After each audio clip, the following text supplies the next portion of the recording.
present his slides.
I request all the participants to kindly mute yourself so that during the lecture of the resource person, he is not disturbed by the background noises.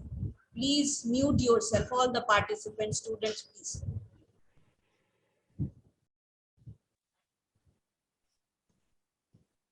Tulika, I think you may start now. Okay, ma'am. Okay, ma'am. So, welcome everybody. And today is the second day of the 7-day workshop on recent trends in plant sciences. And yesterday we had a marvelous opening keynote lecture by Professor S.M. Paul Khurana. And today we have a great personality has graced this occasion, and I want to introduce him. And before that, I also want to welcome you all. And before the chief guest, I would like to say that our chief guest is Dr. Debashish Chakravarti. He's senior scientist in NVRI Lucknow and is heading the tissue culture department. Then I welcome our head of the department, Professor Pooja Singh ma'am. And she's really a person who takes things forward in a very humble way. So, ma'am, thank you for all the support in conducting this workshop. And then moving on, our colleagues have joined here, and also our former head of department, V.N. Pandey sir. I also welcome him. And then our colleagues, Dr. Deepa Shrivastava ma'am, Dr. Shweta Shekhar ma'am, Dr. Rakesh Pandey, Dr. Rajveer Singh. They all have joined us from their different labs. And then there are so many students of PhD and MSc. So welcome one and all. And now I will introduce our chief guest of this session. He is Dr. Debashish Chakravarti. Dr. Debashish has completed his PhD in botany from the NVRI CSIR Lucknow, and he did his postdoctoral from the Chungbuk National University, South Korea, and CNRS Poitiers University, France. And now he's working as senior principal scientist in CSIR NVRI Lucknow, and he has guided till now 12 PhD students. He is the recipient of Gandhian Young Technology Innovation Award as a guide by the Vice President of India. He has published more than 130 papers in various reputed journals. He is editor of various journals, including the POLS1 and the Scientific Reports, which is of the Nature Publishing Company. He is working for a long time on the molecular arsenic metabolism in rice, identifying the genes and developing the desired gene, the transgenics. He is into editing genes, identifying the wild varieties in the rice germplasm. And it is a great area for this humankind because the public get affected by his research. Because we all know that we are rice-eating nation. We major parts eat rice, so it is a great. His research is a great thing on the society. In 2018, the Hindu paper, we all know, he quoted him as the top 20 scientists in India. Also, in vitro biology, he is one of the pioneer workers in the field of bioreactor technology. So we are very much happy that, sir, you have graced this occasion. And now, without losing any time, I want you to please unmute yourself and give your lecture. Thank you, sir. Okay, thank you, and good afternoon to all of the faculty members as well as the students. And thank you, Dr. Tulika, for the nice words. So I just go directly to the presentation.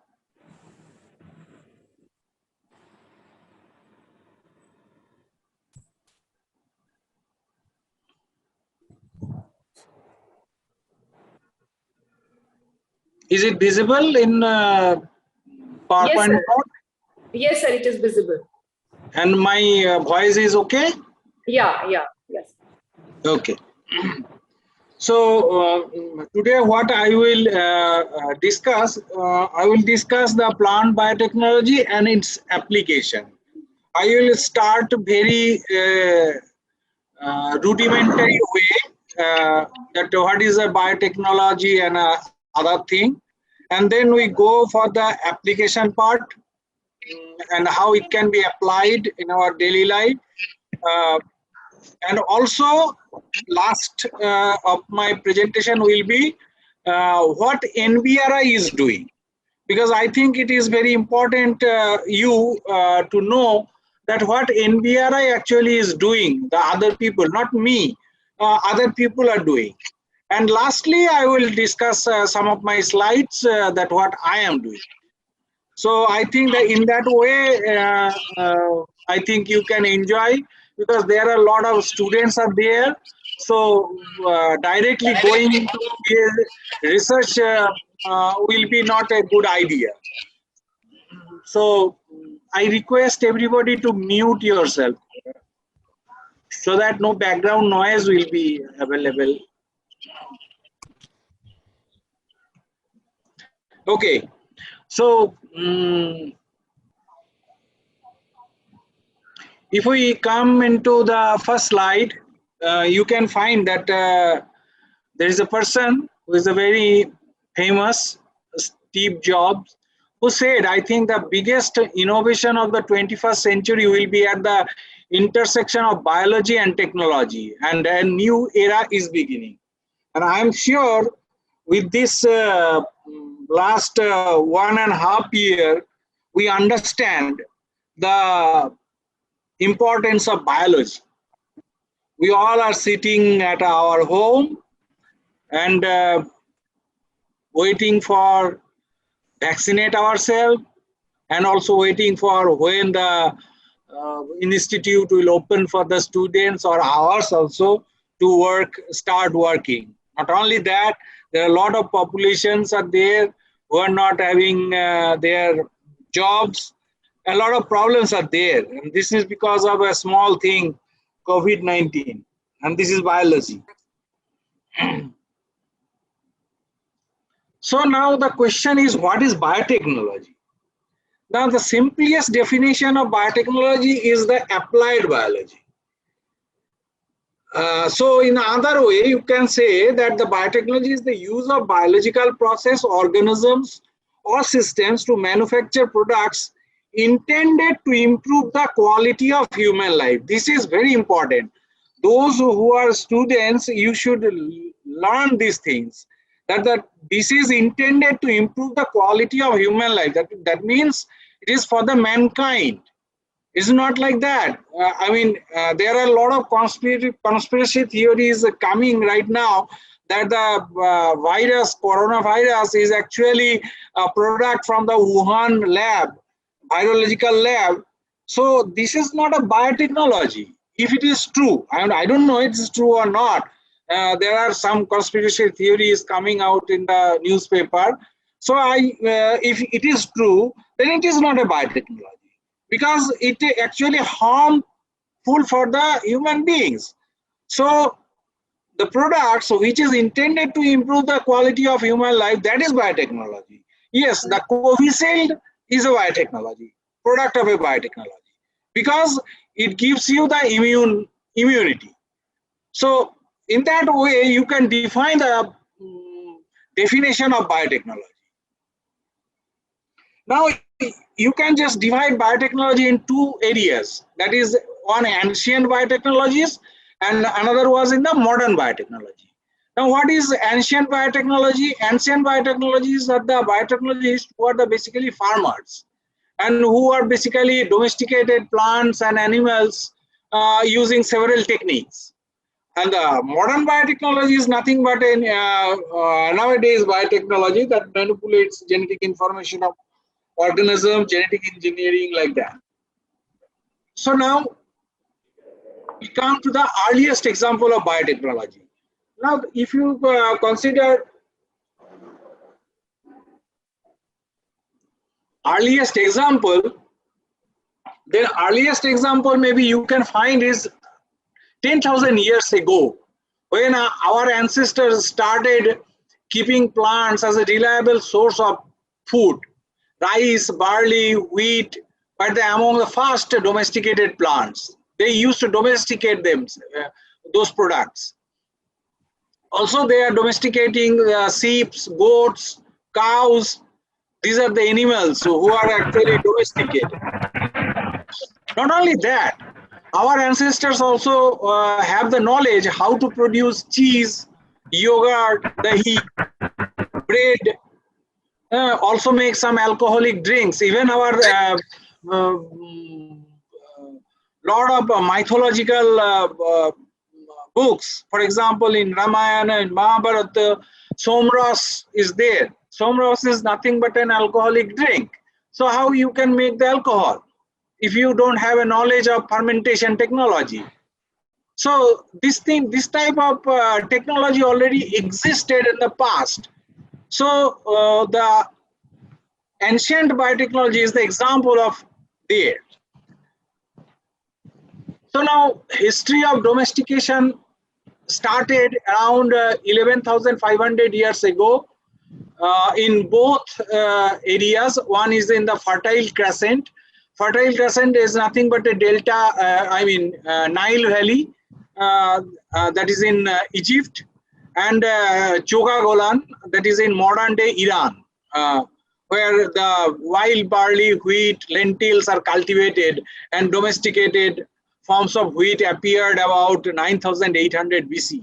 So you can imagine how old people are there. They knew that how to domesticate plants and how to cultivate plants. And here in the left side, you can see a photograph from the pyramid. पौधा के संरक्षण करेगा विश्वविद्यालय जितना master बने अब तनी camera on रखो जरा नंबर कर लिया रहा है All the participants kindly mute yourself because the resource person is getting disturbed. If you are not complying,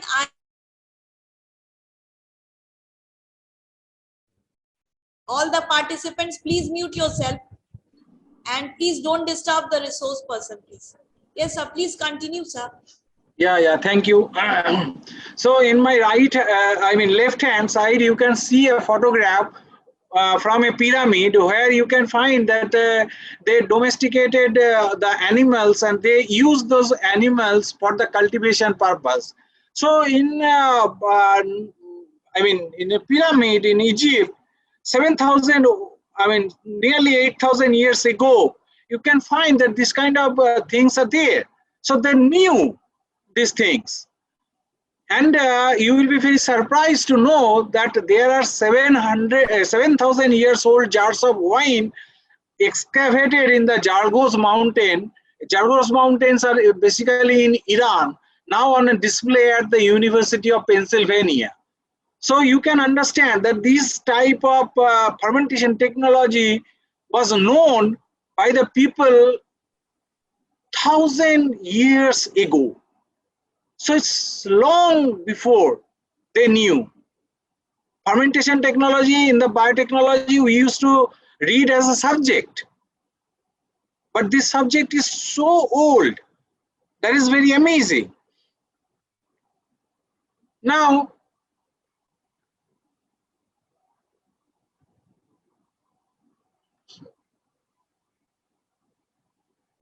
the question is, why people began to settle down and become sedentary.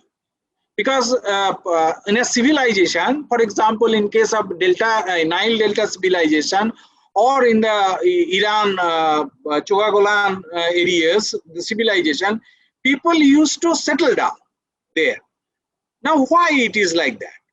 So maybe in response to a population increase and increasing demand of food, so people cannot be moving from one place to another. If they become sedentary and they can restore the food, then they can have that food during the odd times, during the winter times or something like that. Shifts in climate, climatic shifts also another important thing which may be responsible for to settle down in a particular place. And domestication resulted in a food supply being greater in certain times of the year. That is also a very important aspect for the people who want to settle down. So what the people used to do is people used to collect the seeds of the wild plants for cultivations. For example, initial corn was a very small and not juicy in nature. But these people, what the people used to do, they didn't know genetics. They didn't know anything about that.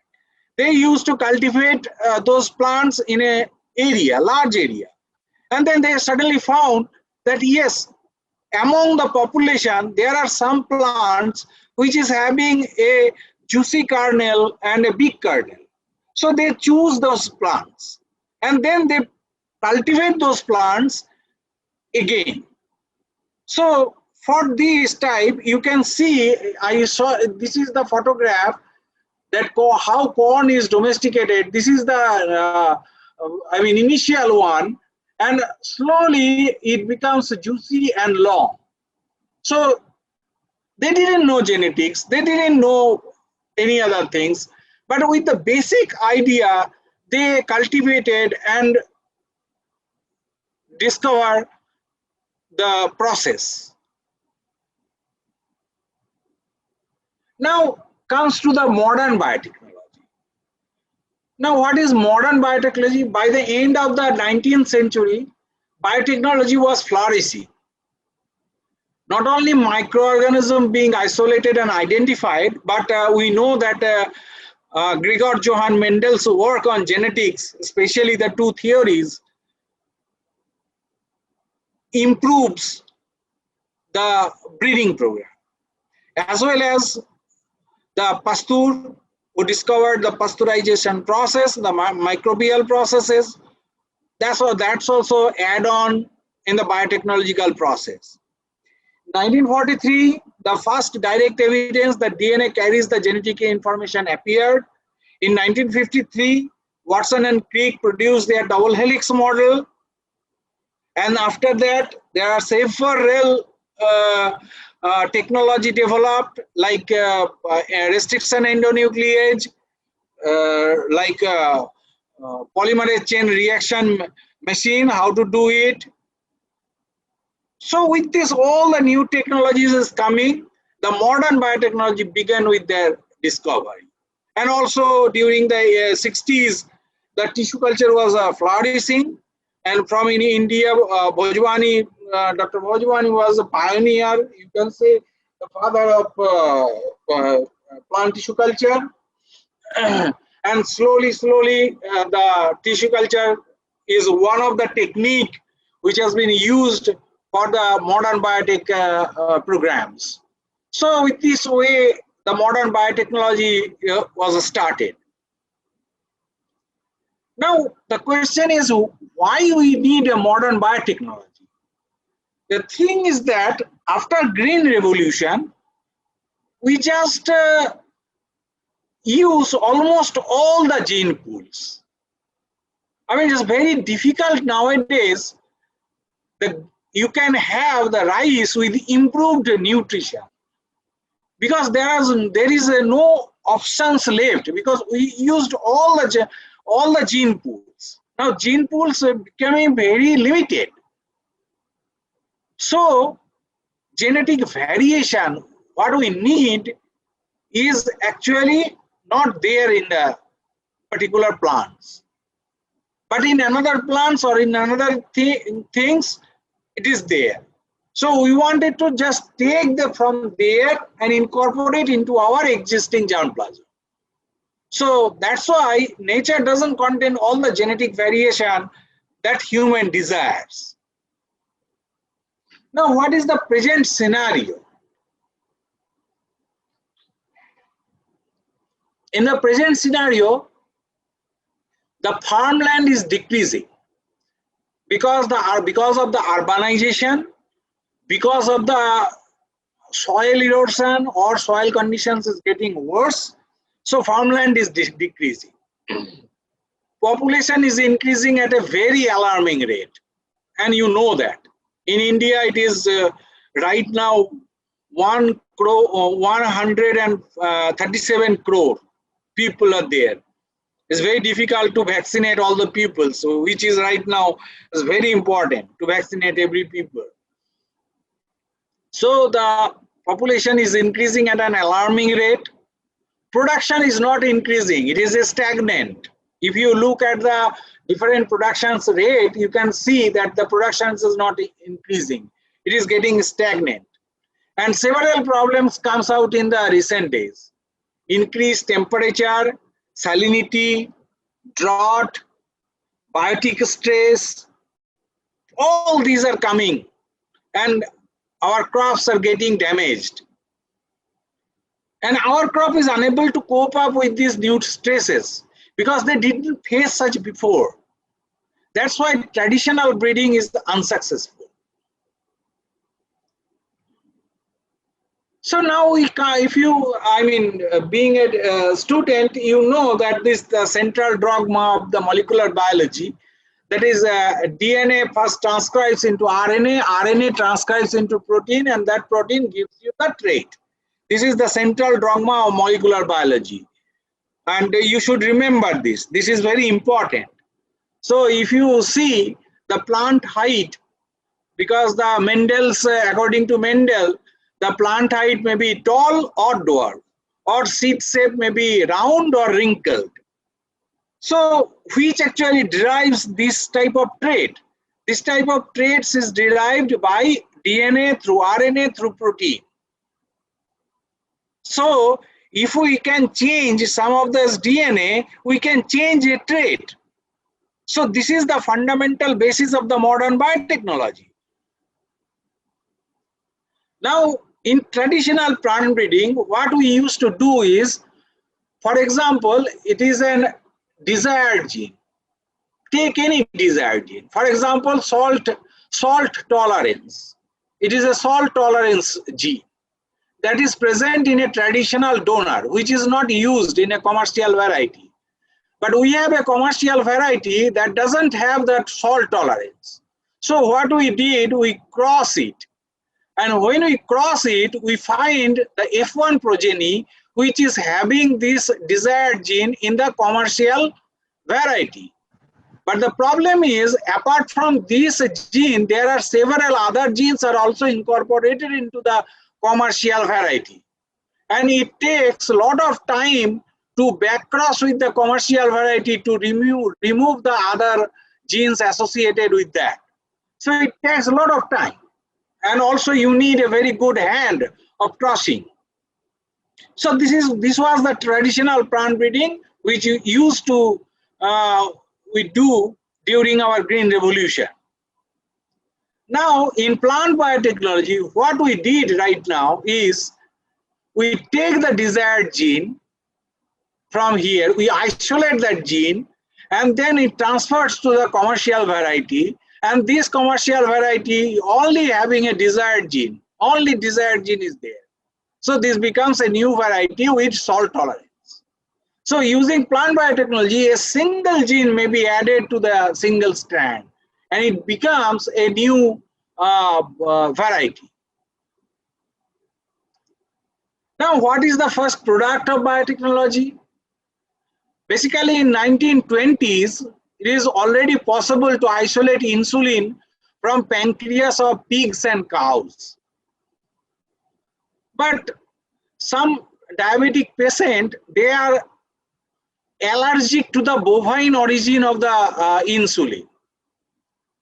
So biochemists began to think for an alternative solution. And as you know that human genome sequencing is already known, so what they did, they identified the human insulin gene. And then this human insulin gene, they transfer to the expression vector. Expression vector is nothing but a plasmid from where the expression cassette is there. There you, using the restriction engine, you insert the human cDNA, which produces the insulin, and then they pass it into the bacteria, and this bacteria produce insulin. And the first insulin was product by Eli Lilly Ranbaxy, and they called it Humulin N. That is the first recombinant insulin was produced, and nowadays all the insulin produced in the market are recombinant one. So this is the first success story of biotechnology, and this is the first product also. Now I come to the plant biotechnology, because we are talking about plant. I gave you example because this is the first example of the biotechnology product. But when we come to the plant, how could you make a plant with a transgenic plant? So all of you know that there is a bacteria, Agrobacterium tumefaciens. It is a bacteria which causes the crown gall disease. And why they cause crown gall? Because these bacteria have a plasmid which is called the TI plasmid. And in this TI plasmid, in the tDNA, there is two genes. One is auxin synthesis gene, another is cytokinin synthesis gene. So this DNA basically transfer to the plant cell. And when they transfer to the plant cell, this auxin and cytokinin gene expresses. And when they expresses, they actually induces the cell division. And when there is a uncontrolled cell division occurs, there is a formation of crown and gall.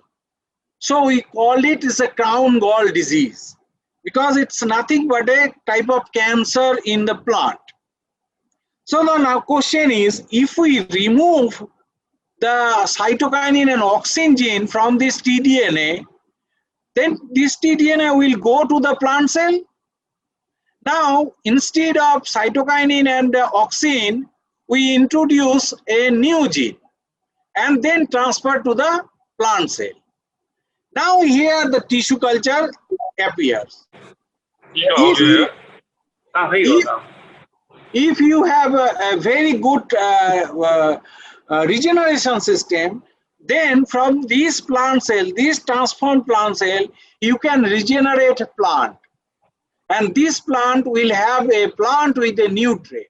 That's we call a transgenic plant. So the procedure is very simple for some plants, but for some plants it's difficult. But this is the technology. But apart from this technology, another technology is there, that is gene gun technology, that is helium gas gun technology. This is nothing but this type of instrument, and you have a gas and acceleration tube, and here is a rupture disc, and you have a tungsten or gold coated DNA, and this DNA should be fired into the target cell. And this DNA along with the gold particles, like a bullet, they enter into the plant cell and goes through to the nucleus, and then transfer its DNA to the chromosome and integrated into the DNA. So this technology is also there, but the problem is in this technology, maybe more than one copy number is getting attached into a single cell. So that is also another problem.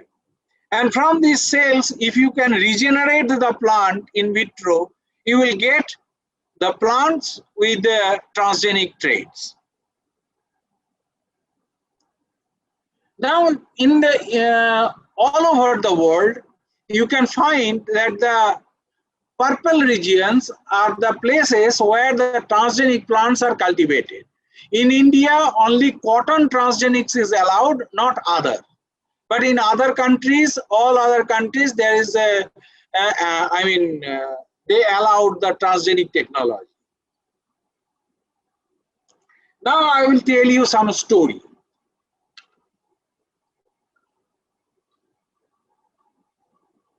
First is the golden rice story. As you know that vitamin A deficiency is a major problem. And more than 100 million children suffer from this problem. And for many countries, the infrastructure doesn't exist to deliver the vitamin A pills. So how you can make an alternative system? So Indo Portuguese, who actually is the pioneer for developing this technology, what he did is, this is the beta carotenoid pathway in plants. You know that beta carotene is the precursor of the vitamin A. So this is the basically the pathway from which IPP from geranyl diphosphate, then phytone, then lycopene, then beta carotene was synthesized. But in rice, these enzymes are lacking. They don't have these enzymes. So beta carotene is not synthesized in rice. So what he did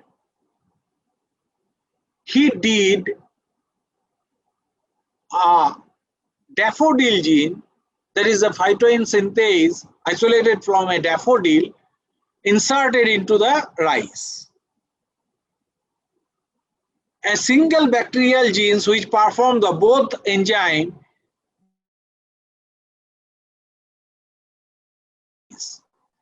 and wild rice varieties have this lycopene beta cyclase gene.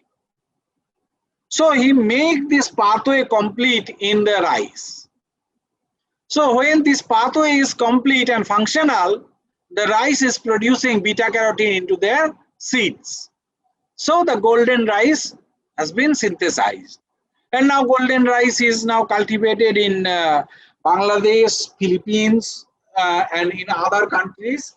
In India, there is a trials are running. So it is not even permitted, but trials is still running. Now, the practice of fortifying foods with vitamins such as folate, vitamin A, micronutrients like iron, zinc, iodine has dramatically reduced the malnutrition in much of the world. So this technology is available now. And with this technology, now you understand that the life expectancy is increased as compared to the 90s. You can just see how much life expectancy is there in each country, even in the developing country or underdeveloped country. It is increased because of these technologies. So as I told you that vitamin A enriched rice, that is golden rice, is there, iron enriched rice is there, and here you can find that wild type tomato, and this tomato is rich in anthocyanin, so the color changed. So highly antioxidant enriched tomatoes are there. Similarly, another technology is the antisense technology which was developed. This is, you can see, this is melon, which is actually wild type, and this is rotten after 10 days. But this is, after 10 days, it is not rotten, it is just intact. It's nothing but, you know that the ripening was controlled by ethylene, and ethylene is synthesized by ACC oxidase or ACC synthase. So if you stop producing ethylene in the fruit with the antisense technology, then you can reduce the ethylene production. Here they use the antisense ACC oxidase gene, and you can see that this melon is not rotted like this one, wild type one. So it increases its vast life or self life, you can say. Now another very important thing in biotechnology is that, as you know, right now the petrol is nearly 100 rupees per liter. It is increasing day by day, and it will increase. So what is the alternate source? So here comes the biofuels. Biofuels is nothing but for example, ethanol.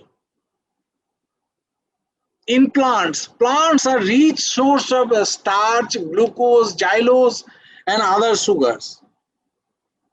So if you have a technology to convert them into the ethanol, then you have a breakthrough in the research. Then you don't need petrol or diesel. Ethanol can be used as a fuel. So plant can be a good source of biofuel. And if this technology is in very preliminary stage, there are some reports that how to convert them into the ethanol is there. But in a large scale, if somebody is successful to produce the ethanol from the plant source, then it will be a breakthrough for this technology. So this is one of the areas where the research can be done in a more extensive way. Now coming to another important story, that is Bacillus thuringiensis. You know this bacteria because this bacteria produces a toxin, that is a crytoxin or Bt toxin, which actually affects the insects belonging to a particular order, that is Lepidoptera or Coleoptera or Diptera. Because these larvae, they make a huge damage in crop plants. So people used to use this bacteria as a biopesticides. They just spray the Bacillus thuringiensis into their crop plants, and this bacteria protects the Lepidoptera and Coleoptera or Diptera like larvae. But later on, when the science was developed, then they identify that these bacteria basically produce a cryprotein. So they identify that cryprotein, they identify a DNA which produces this cryprotein, and then they produce, then they incorporate into the different plants, so that the plants is resistant to the insects. In India, remember this date, 26 March 2002, the first Bt cotton, the transgenic cotton with Cry1 protein was approved. And this is the India's first transgenic crop that has been approved in a large scale. So nowadays, all the Bt, cottons which is produced in India is almost Bt cotton. They are transgenic cotton. And if you look at the graph, the production, you can see after 2002, there is huge increase of production. So that means with this Bt technology, you just increase the production rate. Now another very interesting development was done by Professor Deepak Pental. As you know that brinjal is a very popular vegetables, and in India it is been used for last 4,000 years. But the problem is there's a lot of problem from insects, that is brinjal shoot and fruit borer. And this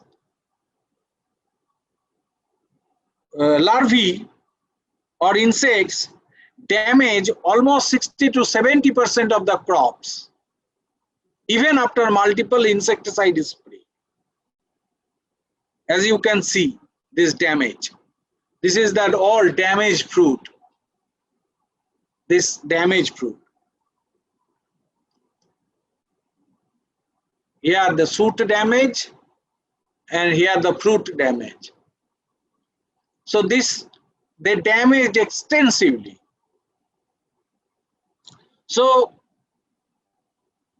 why we need Bt brinjal? No natural resistance in the germplasm was there. I told you that gene pool is getting very small. So no natural resistance in the germplasm of brinjal is found.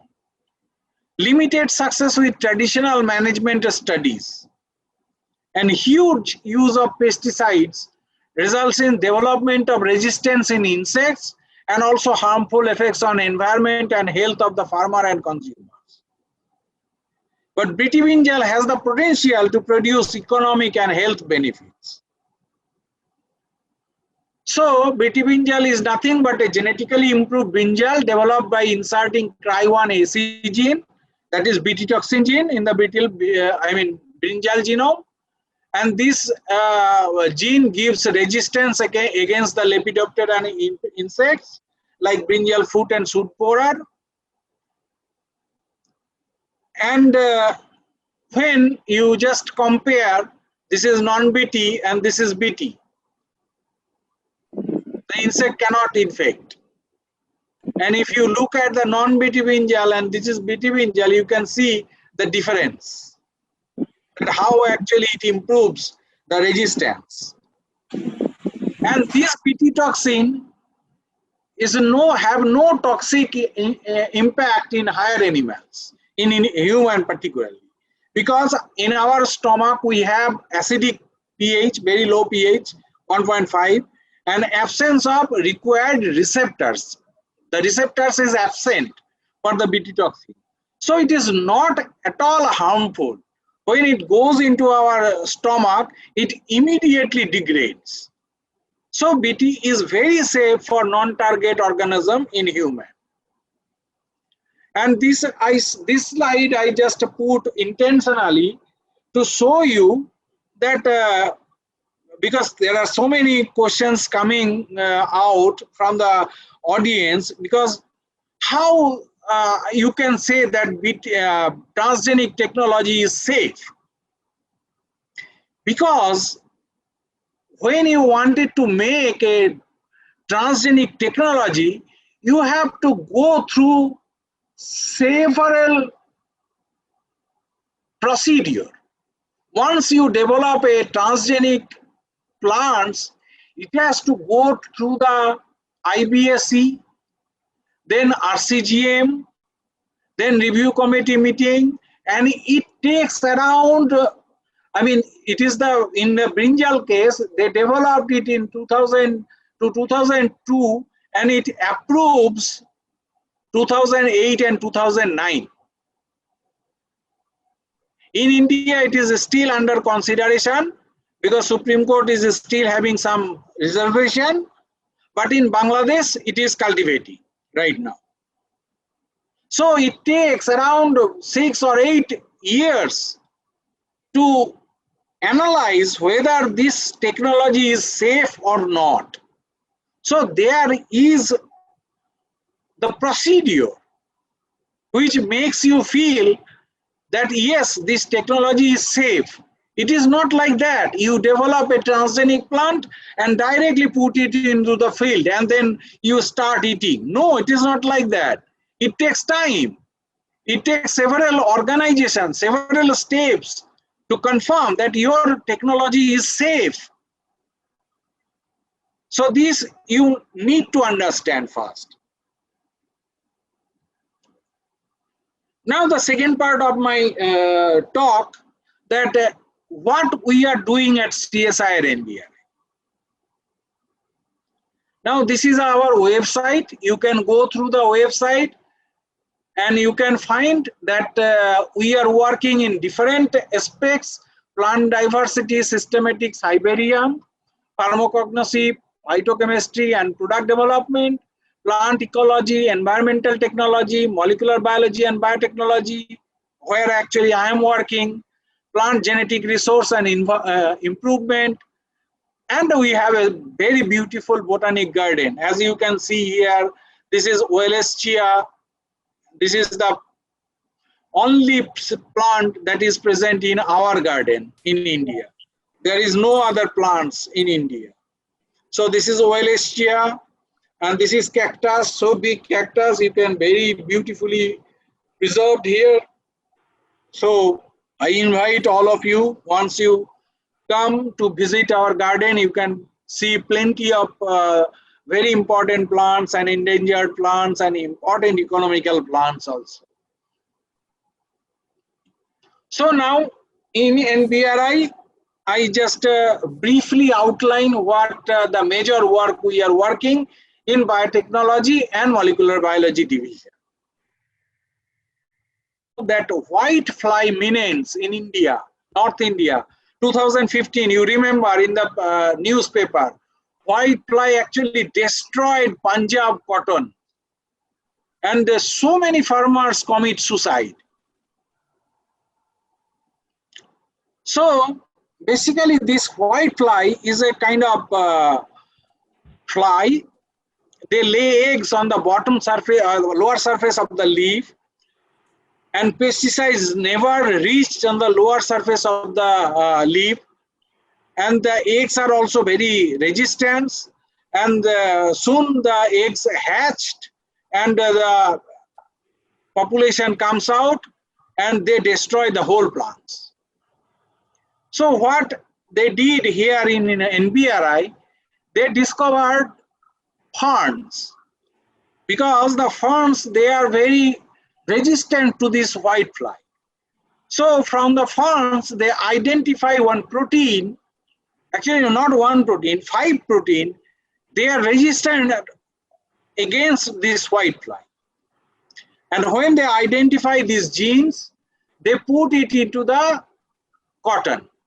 And you can see this is the wild type variety, and here you can see the eggs of the white fly, and this is the transgenic one. There is no white fly egg is there. So with this technology, they develop white fly resistant cotton. So Dr. P.K. Singh from our department, he actually identified that from a Tectaria microdonta fern, they identified one protein which is called TMA12, and then they isolate the gene and then make the transgenic cotton. And this transgenic cotton is resistant to the white fly. Another important thing was also discovered in NBRI. They use the same technology, antisense technology, to increase the vast life of banana.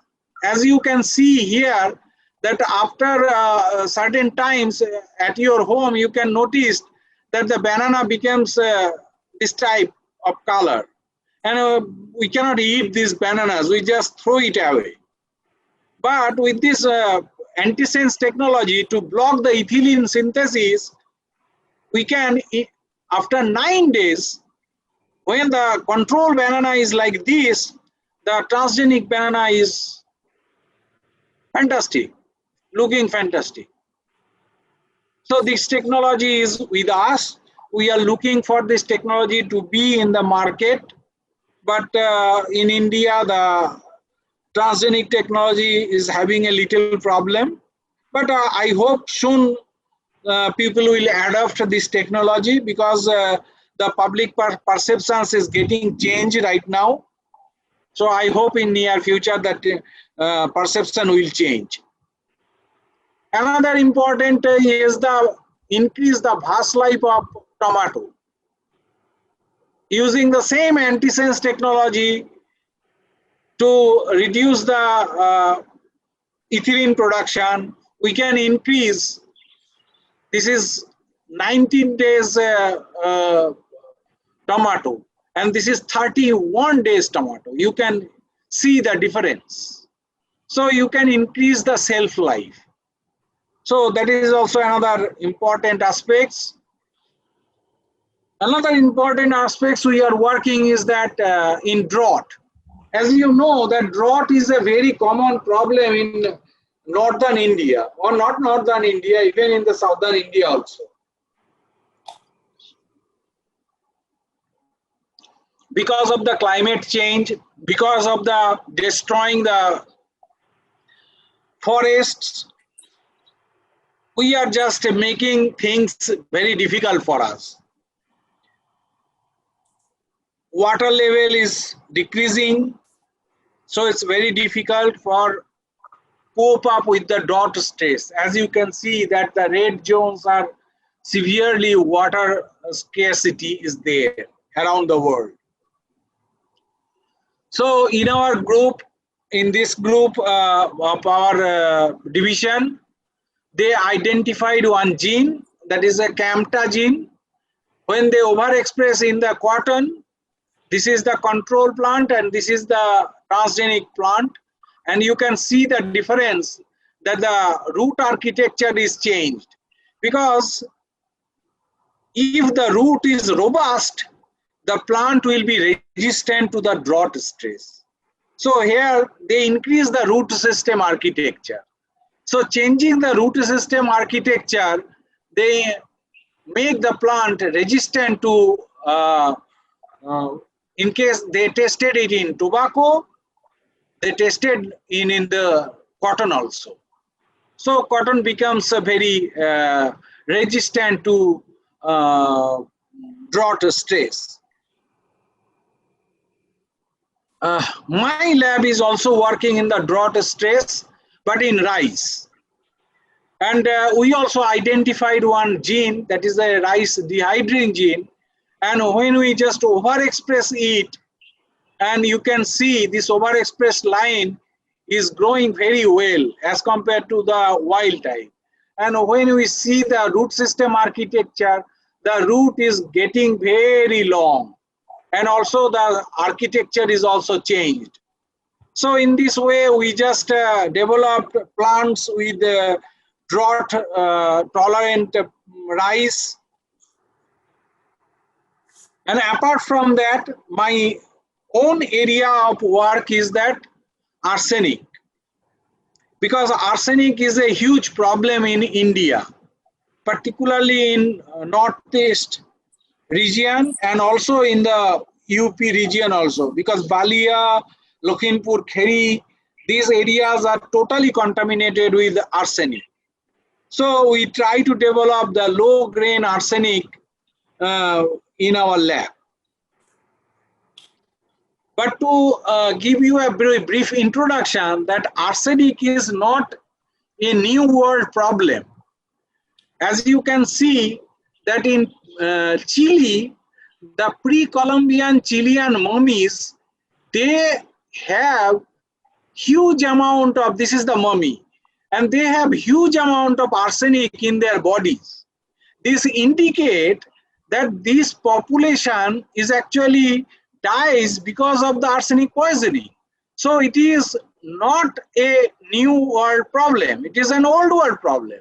And this pre-Columbian Chile mummies is very old, 5,000 years BC. As you can see, the arsenic found in Chilean mummy is 5,000 years BC. And after that, there are several things, and we call the arsenic is the king of poison. Why? Because maybe Napoleon Bonaparte was slowly poisoned with arsenic, and his death is because of the arsenic poisoning. So that's why the name came. It is a king of poison. Then in 1937, arsenic in groundwater was reported. Then in 1983, WHO have set a provisional tolerable weekly intake. In 1980s to 1990s, arsenic detection is rice is known. And then there is a first report of the development of arsenic resistant plant was noted in Terris Vitata. And in 2011, the first arsenic plant we developed. So as you can see, this is the worldwide arsenic contamination. And here it is in India, in Bangladesh, as well as West Bengal, as well as Bihar and Uttar Pradesh is totally contaminated with arsenic. And when this groundwater contaminated with arsenic is used for the irrigation of rice, they accumulated large amount of arsenic in the rice grain. And because of the rice grain, there are several chronic arsenic poisoning, as well as melanosis, hyperkeratosis, lung disease, black foot disease, gangrene, diabetes, cancer, everything is associated with this arsenic problem. And WHO set the provisional maximum tolerable daily intake is 2 microgram per kilogram of body weight. So we started working, and we started finding out that some of the varieties they we identified some of the rice breeding lines, and they accumulated very less amount of arsenic. And this particular breeding lines we called Muktasri. It has been released by the state as well as in the national level also it is released. This Muktasri, this is free from arsenic. But the problem is this is an aromatic rice. But aromatic rice, not so many people eat aromatic rice, and also farmers are also have reservations of taking aromatic rice. So we try to develop using the molecular breeding program. But the molecular breeding is very difficult because arsenic accumulation in rice is a very complex quantitatively inherited traits. So identification of a QTL is very difficult. It is already reported. So the next option is transgenic technology. So if you just look at this diagram, this is the arsenic metabolism in rice that is recently updated. Arsenic is present in two forms. One is inorganic arsenic, another is organic arsenic. Organic arsenic is not toxic. Inorganic arsenic is toxic. And in inorganic arsenic, there is two forms of arsenic. One is arsenate, another is arsenite. Arsenate enters through the phosphate channel and arsenite enters through the aquaporins. Once arsenate enters into the plant cell, this arsenate converted to arsenite by using the glutathione or the arsenic reductase. And this arsenite then combines with the phytogelatin or glutathione and then sequester into the vacuole. So this is the mechanism of detoxification.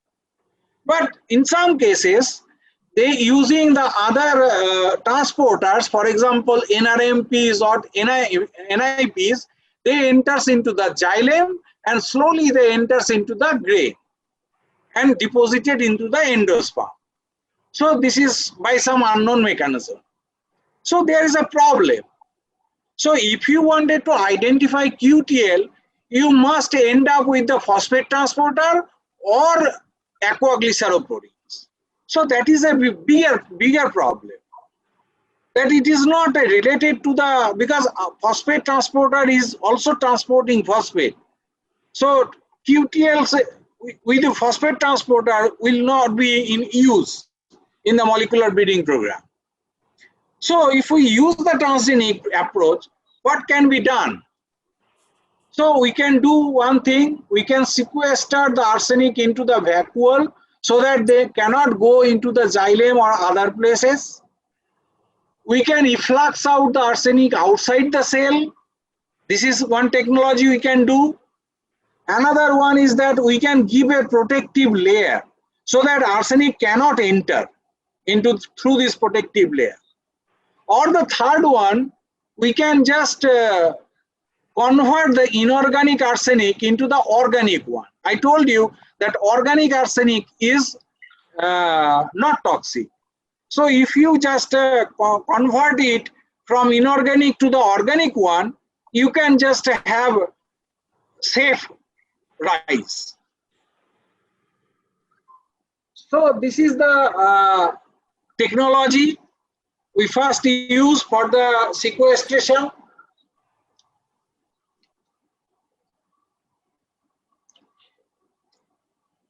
Sorry, I just take almost 1 hour. So can I go for another 15 minutes? Yes, sir. Yes, sir. Okay. So this is the first sequestration process. This is a plant called Ceratophyllum dimursum. This Ceratophyllum dimursum is basically a hyperaccumulator of arsenic. So what we did is we just take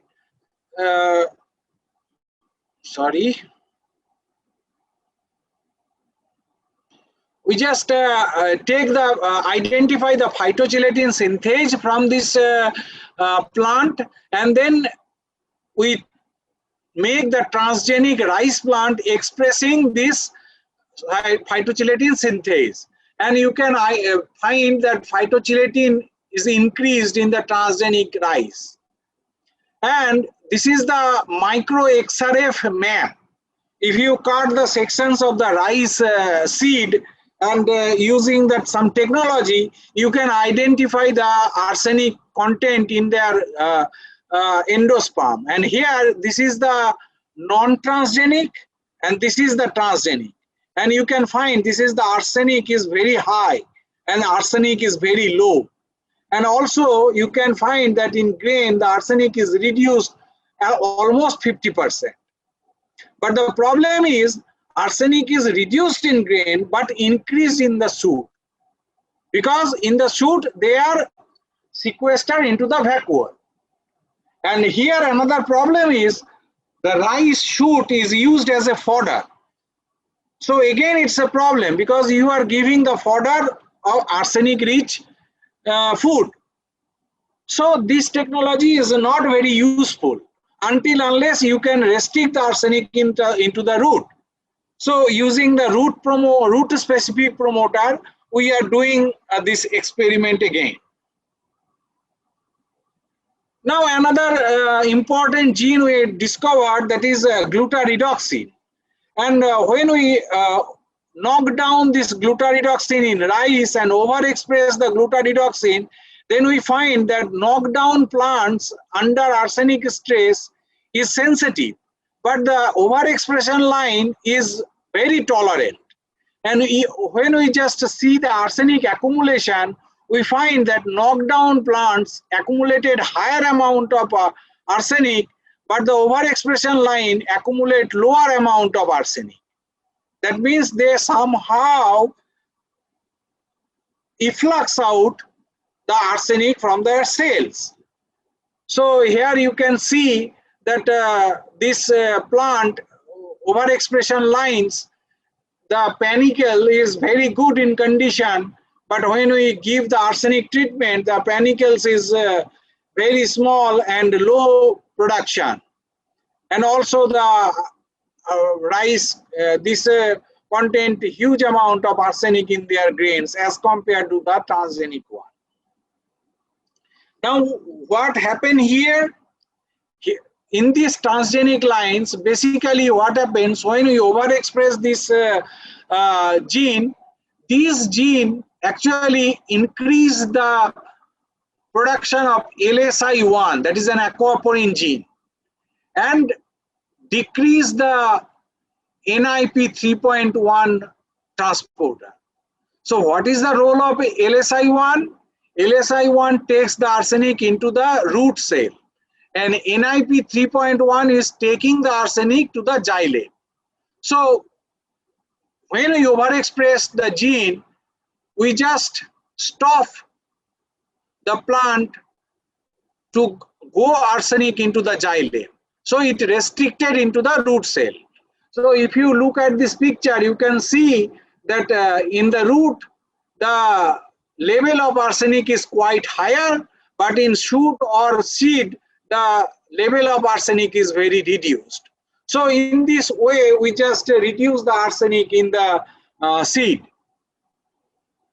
Another important approach, that if we can just make a coat of protective layer so that they cannot go, arsenic cannot enter into the plant cell.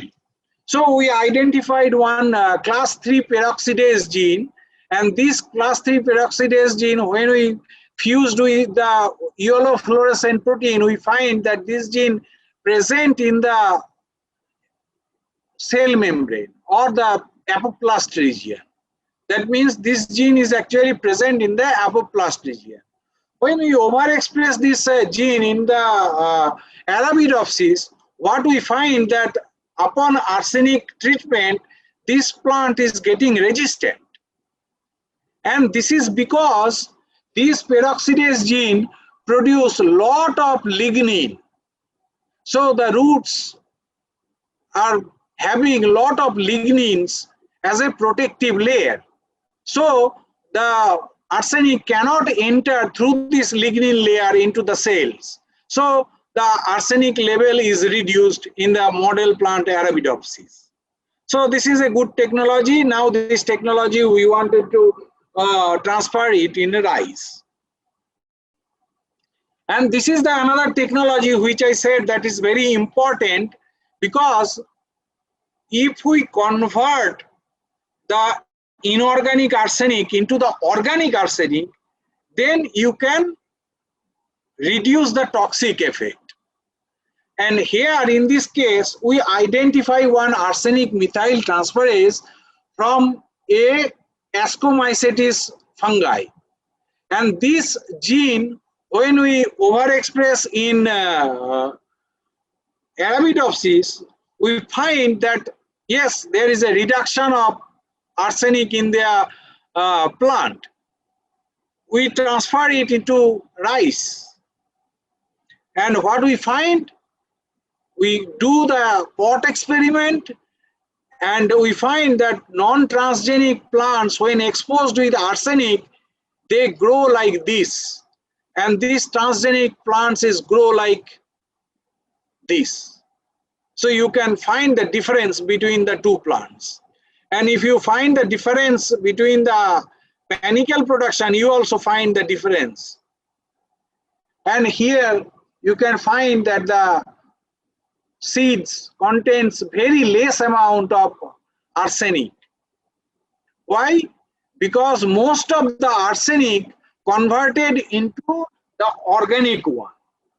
And this organic one is volatile in nature. They are actually trimethyl arsine, which is volatile in nature. So this gene basically converts the arsenic into a volatile compound. So it just comes out from the plant. So this technology is one of the best technology for the productions of less arsenic in the grain. So this is the future plan, that to how to use this volatilization, because we need to test into the field first, and also the toxicity and all these things. We are also working with the gene editing technology. We are also working with the microbes, because some of the microbes, if we grow along with the plants, they reduce the arsenic uptake via root system. We wanted to block the arsenic mobilization from root to shoot by knocking out some specific gene. We wanted to identify some other minor QTLs which regulates the arsenic accumulation. Here we started working on the gene editing technology. As you can see that this is the gas plant. This gas plant is when we just knocked this gas line, there is no gas or little gas is there. So we knocked the gas reporter gene using the genome editing technology. Now we targeting LSI1, LSI2 or different transporters to knock it out, so that the arsenic cannot go from the root to shoot or to the grain, and so that we can get a plant with the desired phenotypes, because genome editing plants doesn't require the transgenic technology approach, so we can directly market it to the field or to the farmers. So you wanted to use this gene editing technology in our research. This is some of the photographs that our transgenic approach with methyl transferase by biovolatilization has a great work, and for this work we have been awarded by Gandhian Young Technological Innovation Award in 2019, both as a guide and as a student also. And this is my whole team. Some of them are alumni. They are in a different country right now, and here is the current batch of students who are working tremendously in gene editing or in other characterization of other genes. And I really thank all of my students for their wonderful work, and I also thank you for your kind attention. Thank you. Thank you, sir. It was definitely a wonderful lecture, I will say, and it was very much helpful for our PhD scholars who are here, and also the MSc third semester and fourth semester students who are listening to you. They must have been greatly benefited by it. And I will take just 5 more minutes will be given. And if there is any question, please unmute yourself. A relevant question to be asked to the guest, please you can ask the question.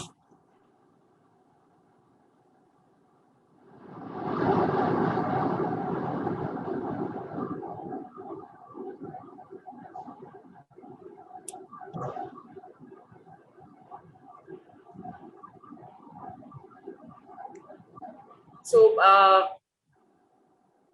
I think they have all understood you well, and yes. So it was as you said. I just came to my mind that as you said, there is the various plants have been approved, like the BT cotton and other plants, the variety of rice, golden rice. What is the major problems are coming across by in not accepting it and not allowing it to grow? This is actually a policy taken by the government. Huh. Now there are several problems are there. First problem I find it's because of the transgenic plants, the lot of pesticide industry will be affected.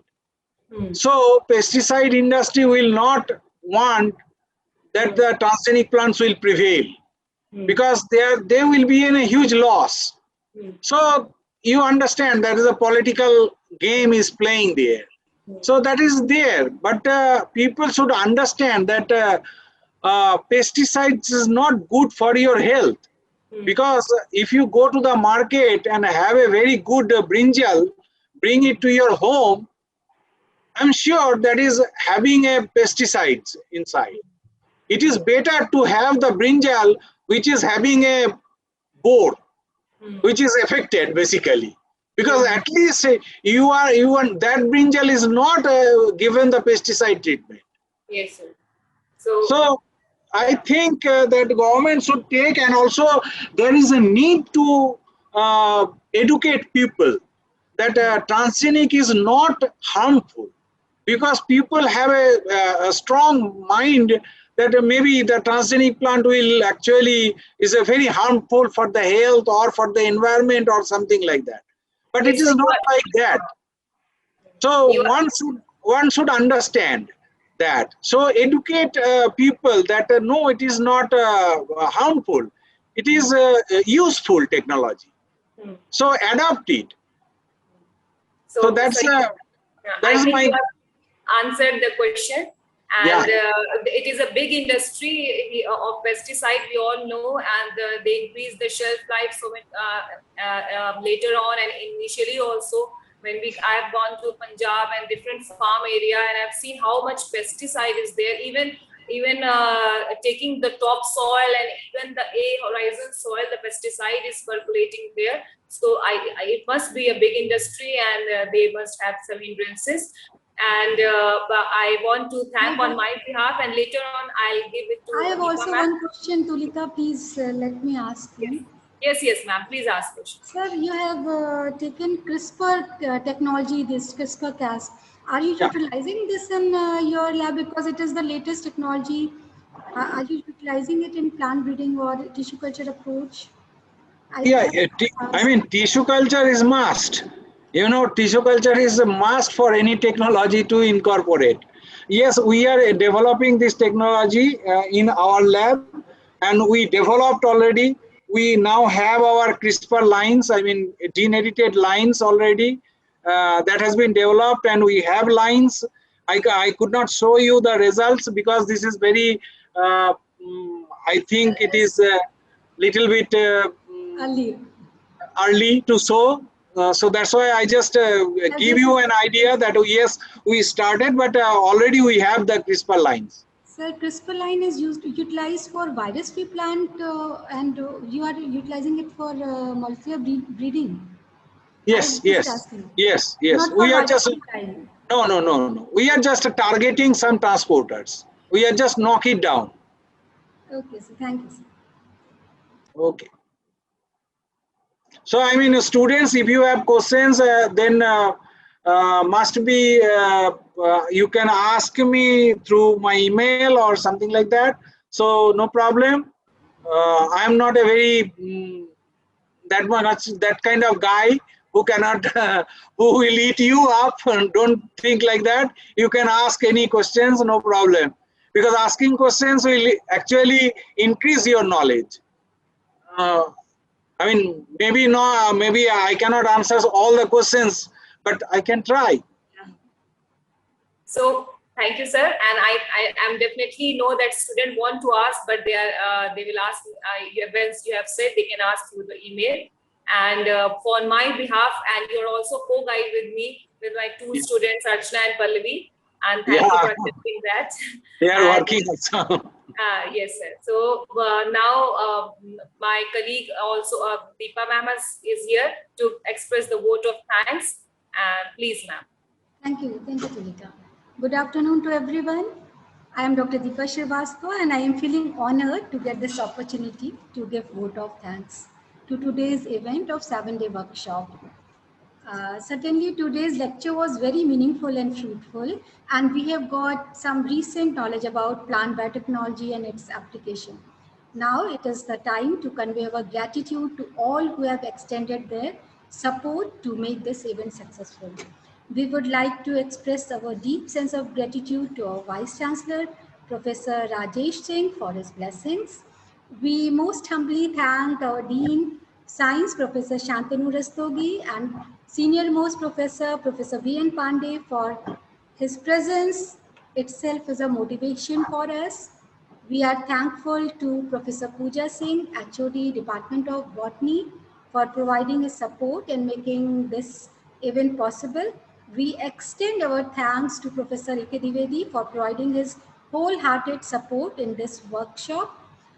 Our words are not capable to express our sense of gratitude to our speaker, Dr. Devashish Chakrabarti, Senior Principal Scientist and Tissue Culture Head, NBRI Lucknow, who has given us insight about BT cotton, arsenic metabolism, transgenic approach, molecular breeding, CRISPR technology, and many other things, CryGene, many other new things. I am sure students have learned a lot and they can ask many questions. Even he is very helpful person and he support us. Thank you, sir, for providing your valuable time. Your each word are important and meaningful for us and our students. We are very grateful to our faculty members and our colleagues, Dr. Tulika, Dr. Shweta, Dr. Rajvi Singh Chauhan, Dr. Virendra Kumar Madhukar, Dr. Rakesh Pandey, Dr. Smriti Mal, Dr. K. Sunita for providing their time for shaping this program so nicely. We have been fortunate enough to be backed up by a team of very motivated and dedicated students, research scholars, and a staff member. We are thankful to all of them for their contribution. My deep sense of gratitude to organizing members for their effort and for shaping this event. Last but most important, I am thankful to our students who were patiently present here. Thank you all for providing your time this afternoon. Thank you so much. Over to Dr. Tulika.